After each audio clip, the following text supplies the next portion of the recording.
'n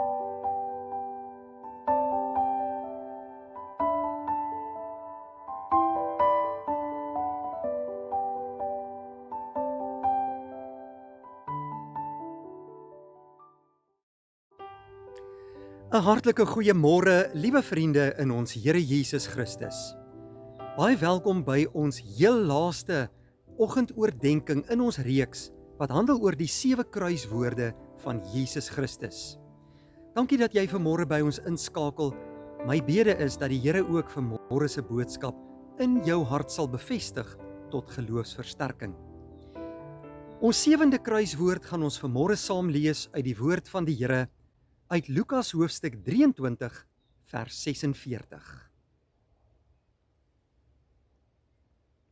Die voorhangsel in die tempel het middeldeur geskeur. Jesus het hard uitgeroep: Vader, in U hande gee ek my gees oor.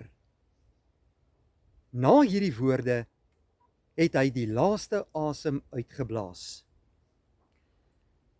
Liewe vriende, hierdie hartseer gebeure het plaasgevind daar op die koppie Golgotha, net buitekant die stad Jerusalem. Jesus Christus is gekruisig saam met 2 ander misdadigers, een aan sy linker en een aan sy regterhand. Hierdie straf het Jesus gedra, maar hy was onskuldig.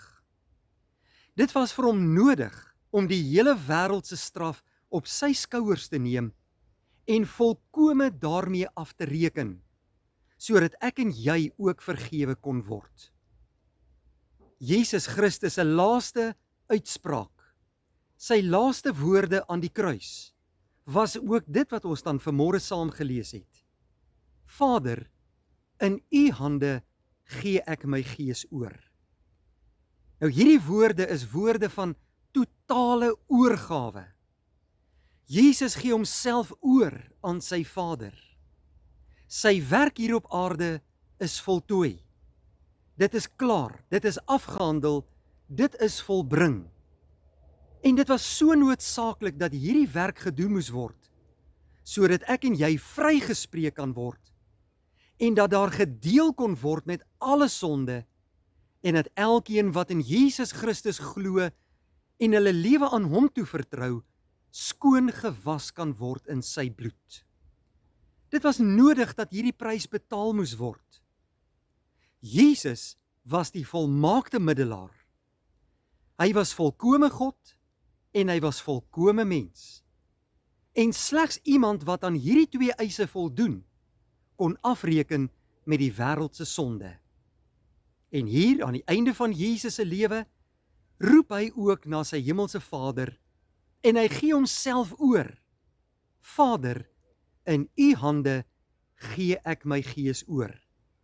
En daarna is Jesus dood. Nou liewe vriende, hierdie gebeure moet my en jou in diepe nederigheid laat buig voor Jesus ons Here.